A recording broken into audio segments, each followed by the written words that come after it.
Siendo la serie de uno de los profetas menores, y vamos a abrir nuestra Biblia en el libro de Nahum, que nada más tiene 3 capítulos, el capítulo 1, versículo 7. Y dice así la palabra de Dios: Jehová es bueno, fortalece en el día de la angustia y conoce a los que en él confían. Vamos a orar. Señor Dios Todopoderoso, en esta hora te damos gracias porque nos permites de nuevo estar reunidos. Gracias por todas las bendiciones que hemos recibido durante la semana y a lo largo de nuestra vida. Te pedimos que esta palabra sea para la gloria y la honra de tu santo nombre y que pueda caer en tierra fértil y pueda dar fruto. Te damos gracias y te lo pedimos en nombre de tu Hijo Jesús. Amén. Bueno, hermanos, como les decía yo, hoy vamos a estudiar el libro de Nahum, y el libro de Nahum solamente tiene 3 capítulos. Y el día de hoy primero vamos a ver un video referente a Nahum y después ya vamos a dar paso al estudio. El libro del profeta Nahum. Este breve libro profético es una colección de poemas que anuncian la caída de uno de los peores opresores de Israel, el antiguo imperio asirio y su ciudad capital, Nínive. Los asirios se levantaron como uno de los primeros grandes imperios en el mundo, y su expansión hacia Israel resultó en la destrucción total y el exilio del reino del norte con todas sus tribus. Los ejércitos asirios eran violentos y destructivos a una escala que el mundo jamás había visto. Así que Israel y sus vecinos estaban esperando la caída de Asiria, que llegó eventualmente en el año 612 a.C. Los babilonios se levantaron y empezaron una rebelión que dominó a Nínive e hizo caer el imperio asirio. Así que el capítulo 2 ilustra la caída de Nínive con una poesía vívida, y el capítulo 3 explora la caída del imperio como un todo. Pero este libro no es solo una furiosa diatriba en contra de los enemigos de Israel. El capítulo introductor nos muestra que hay mucho más sucediendo aquí. El libro inicia con un poema alfabético incompleto, el cual comenzó describiendo una poderosa aparición de la gloria de Dios.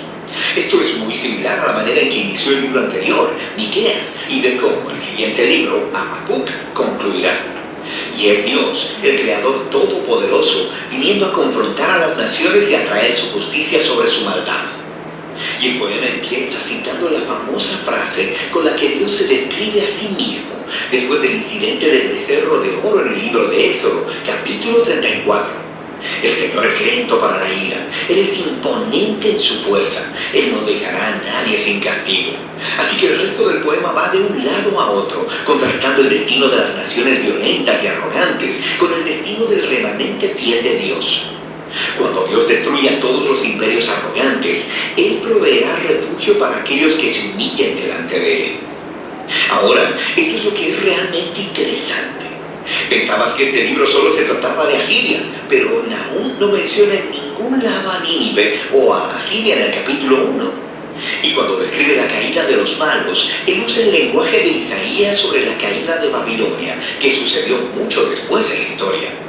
Y no solo eso, Nahum también describe la caída de los malos como buenas nuevas para el remanente del pueblo de Dios.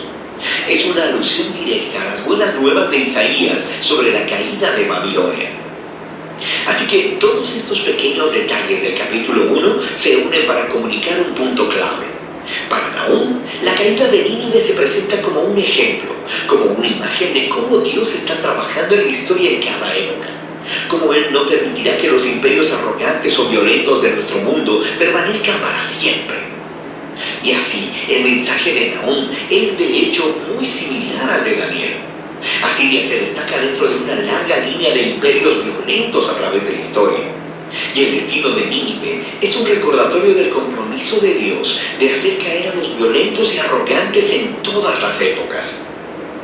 Con esta perspectiva del capítulo inicial, el libro entonces regresa a su enfoque en Asiria. Y así, el capítulo 2 describe la batalla de Nínive y el derrocamiento de la ciudad en etapas progresivas. Primero vemos la línea de combate de los soldados babilonios, y luego leemos sobre la carga de los carruajes. Luego, el caos en los muros de la ciudad conforme la ciudad es invadida. Luego, la matanza del pueblo de Nínive. Y luego, el saqueo de la ciudad. El capítulo 3 continúa describiendo los resultados de la caída de la ciudad para el imperio como un todo. Nahum inicia anunciando una desgracia sobre la ciudad que fue construida por sus reyes con la sangre del inocente. Es una imagen de cómo la injusticia estaba arraigada en el mismo sistema que hacía a Asiria tan exitosa, pero su violencia ha sembrado las semillas de su propia destrucción. Así que Asiria caerá delante de Babilonia. El libro concluye con una burla contra el derrocado rey de Asiria. Él es golpeado con una herida fatal, y de las naciones que él oprimió alguna vez, nadie viene a ayudarlo. Más bien, ellos cantan y celebran su destrucción, y así termina el libro.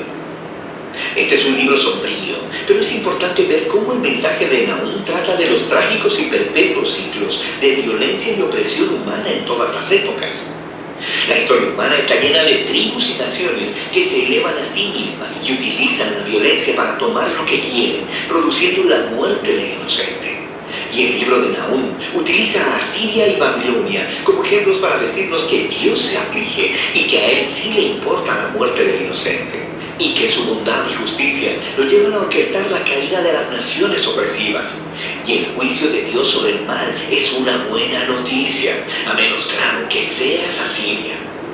Lo que nos lleva de vuelta a la conclusión del poema inicial en el capítulo 1, el cual nos dice que el Señor es bueno y que es el refugio para el día de la angustia.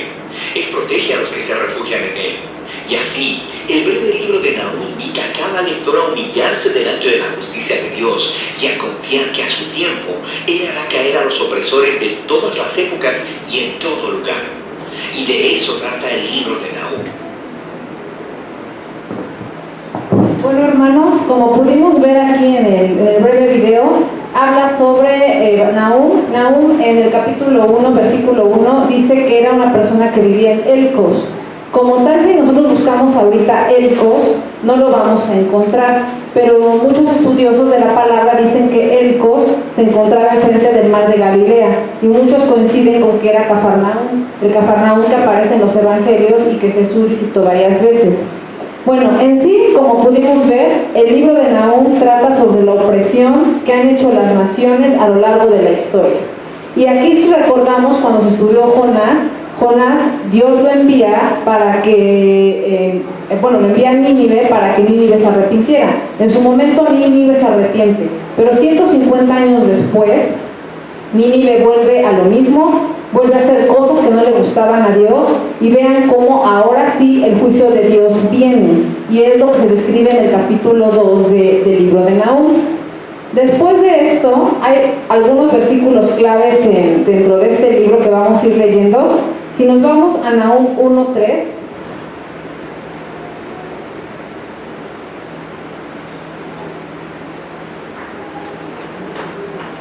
dice así la palabra de Dios: Jehová es tardo para la ira y grande en poder, y no tendrá por inocente al culpable. Jehová marcha en la tempestad y el torbellino, y las nubes son el polvo de sus pies. Y esto lo podemos ver claramente cuando nuestro Dios tuvo compasión de Nínive, ¿no? O sea, Nínive les dijo, manda a Jonás, ¿sabes qué? Arrepiéntanse. El pueblo se arrepiente, todos se arrepienten, pero vean lo que pasó con el paso del tiempo. Y aquí podemos ver esta aplicación de este versículo, el de Jehová es tardo para la ira y grande en poder, y no tendrá por inocente al culpable. Y otro de los versículos clave dentro de este libro es Nahum 1:14.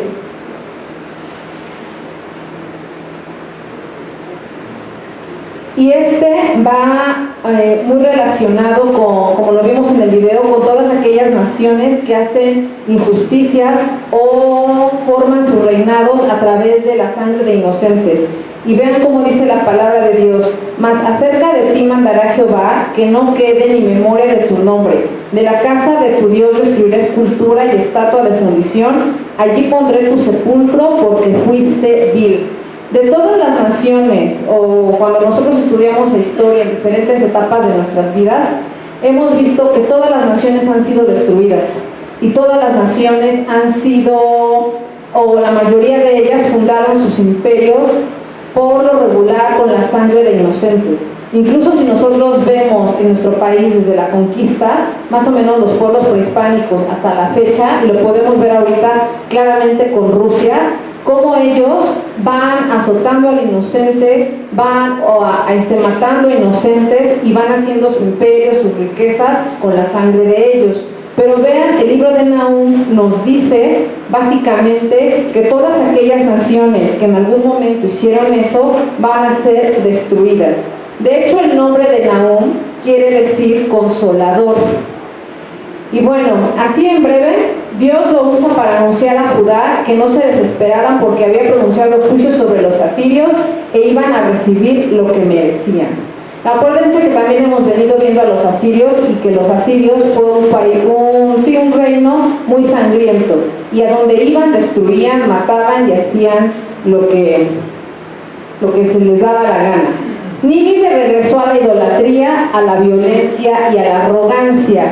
Y nos vamos a Nahum 3 del 1 al 4, que era lo que les mencionaba. O sea, si Nínive en su momento se arrepintió, pero después volvió a caer en la idolatría, la violencia y la arrogancia, y por eso ahora sí Dios mandó juicio y destrucción sobre ellos. Y lo podemos encontrar en Nahum 3 del 1 al 4.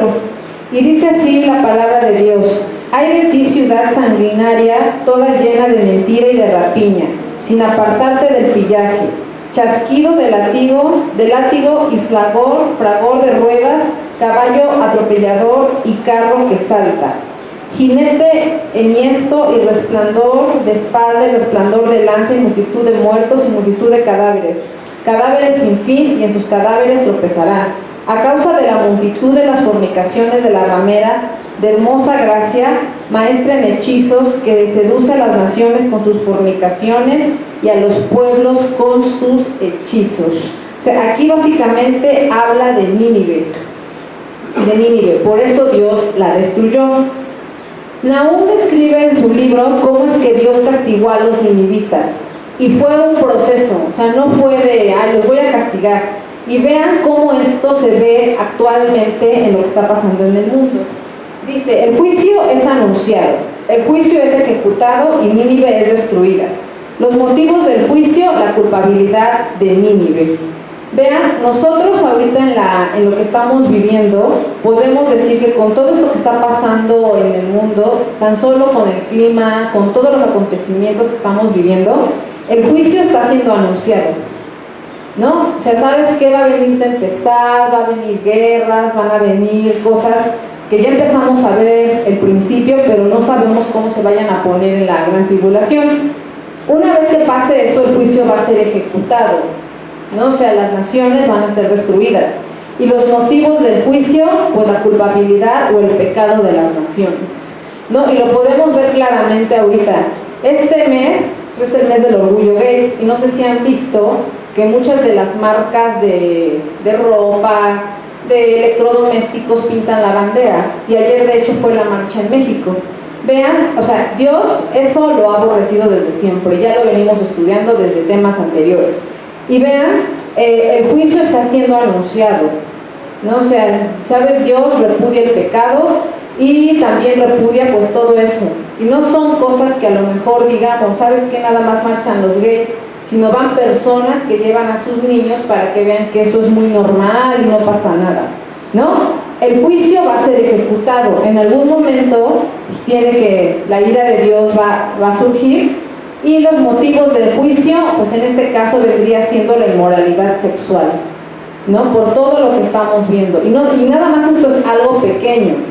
Y la reflexión del libro de Nahum es: Dios es paciente y lento para la ira.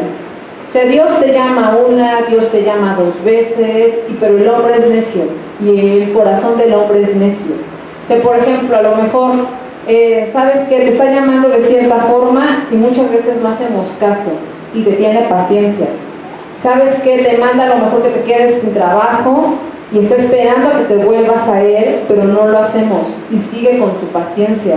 Por eso dice, Dios es paciente y lento para la ira.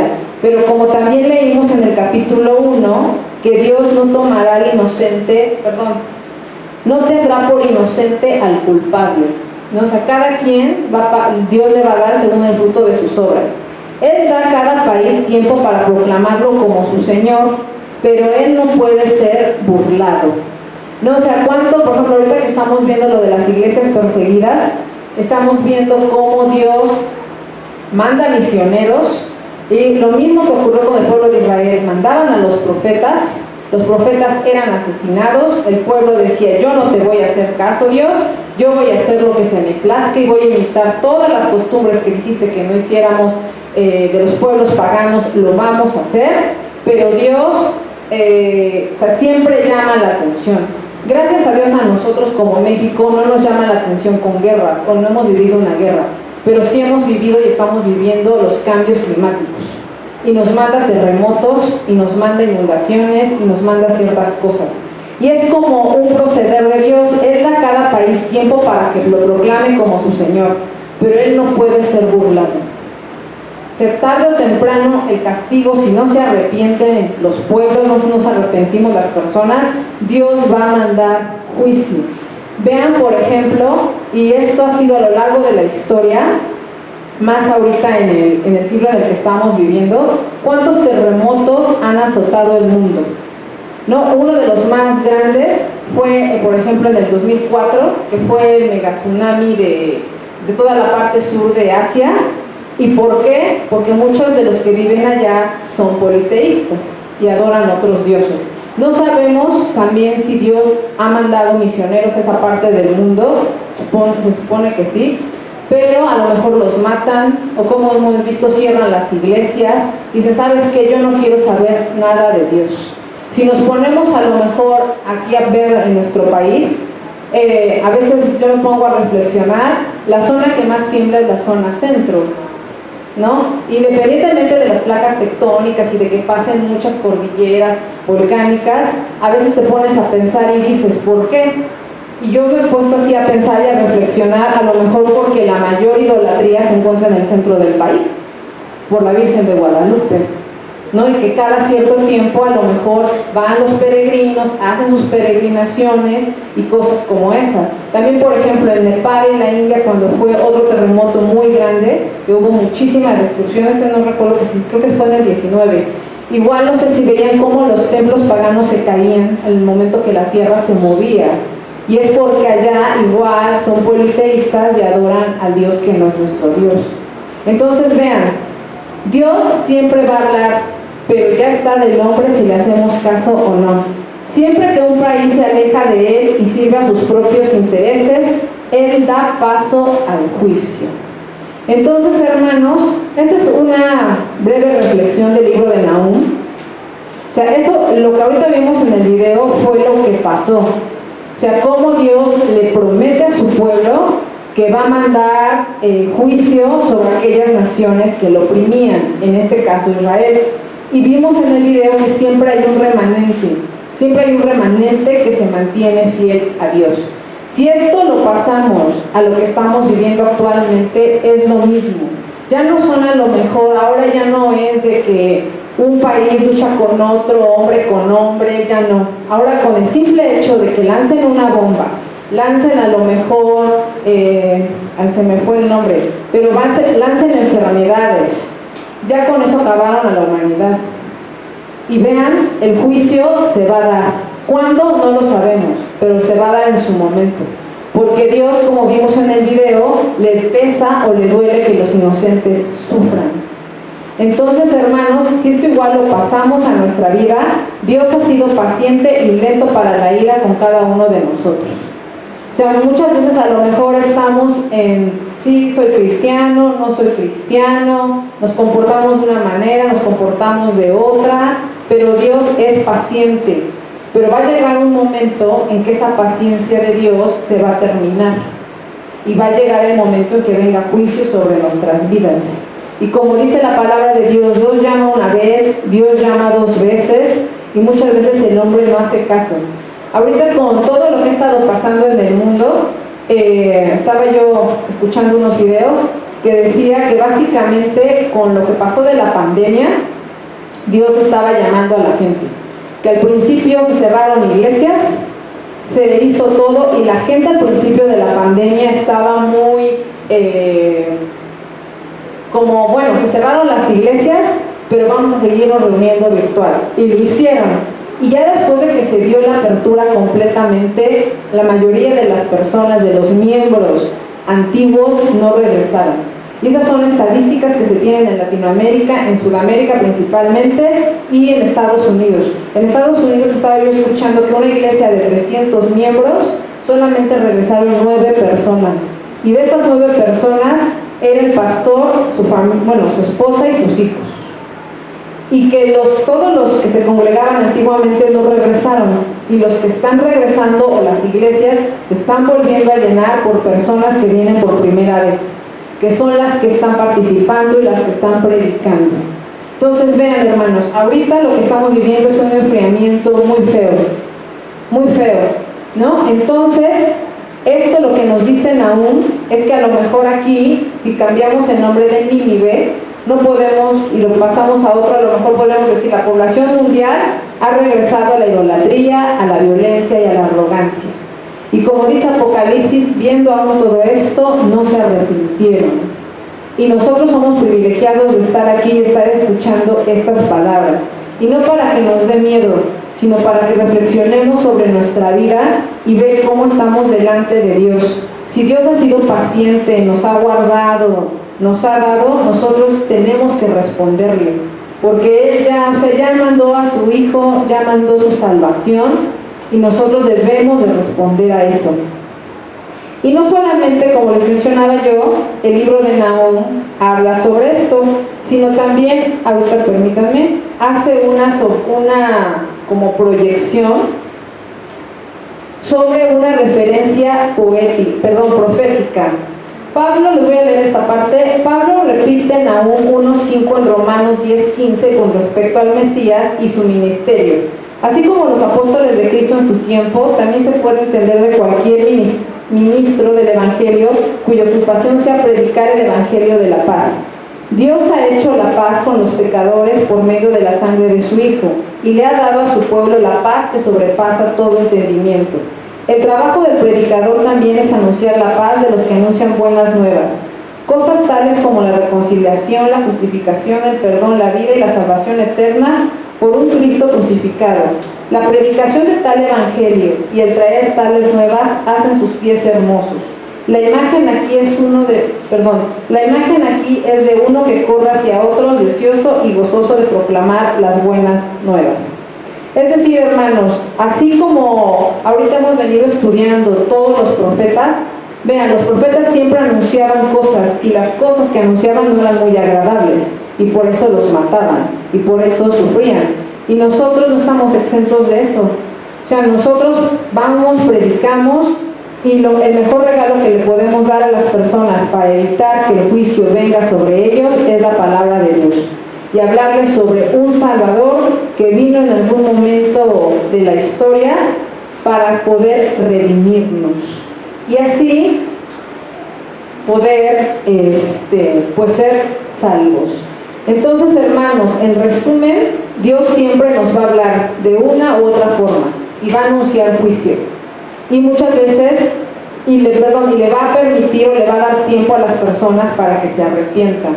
Si las personas no se arrepienten, el juicio va a ser ejecutado y va a haber motivos para ese juicio. Y los motivos, pues en este caso, van a ser diferentes. Si nosotros lo pasamos no a las naciones, sino nuestras vidas, pues Dios nos llama, nos han anunciado que va a venir juicio, pero si no hacemos caso, el juicio viene sobre nosotros de muchas maneras, y los motivos a lo mejor sean que nos enfriamos espiritualmente, que nos hemos alejado de Dios, que no hemos seguido lo que Él nos ha marcado. Entonces, hermanos, sería esto súper breve, el libro del profeta Nahum, para que lo tengamos en cuenta, y sería todo. Entonces vamos a orar. Señor Dios Todopoderoso, en esta hora te damos gracias por tu maravillosa palabra. Gracias por todas las bendiciones que nos das, pero sobre todo gracias por tu infinita misericordia. Gracias porque a pesar de que somos pecadores, papá, tú nos ves y nos sostienes. Gracias porque en algún momento de nuestras vidas éramos esa oveja que se descarrió y preferiste dejar a las 99 y venir por cada una de venir por nosotros. Gracias, papá, porque todavía sigues siendo paciente y como dice tu palabra, esperas que, no has venido, Señor, porque esperas que más se arrepientan, Señor. Que vivamos cada día, que cada día nos pongamos a cuentas contigo, porque todo lo que vemos anuncia que tú vienes pronto, papá. Sabemos que va a venir juicio, y así como las personas anuncian cosas que a ti no te agradan, nosotros como cristianos anunciamos tu buena nueva, Señor. Que tu Espíritu Santo nos ayude a llevar esa nueva a quien más lo necesita. Señor, a lo mejor a esa persona que nosotros vemos tirada en la calle, a esas personas que están sufriendo por muchos motivos, Señor, que nos ayudes y pongas en nuestro corazón esa sensibilidad para poderle predicar a los demás. Que no seamos indiferentes, Señor, porque tú no fuiste indiferente con nosotros, sino que enviaste a tu Hijo para que muriera por cada uno de nosotros, el justo muriendo por los injustos. Gracias, Señor, por todas las bendiciones que nos das, y que tu Espíritu Santo nos ayude a seguir adelante en este mundo que está lleno de perversidad y de maldad. Gracias, papá, por todo te damos, en nombre de tu Hijo Jesús. Amén.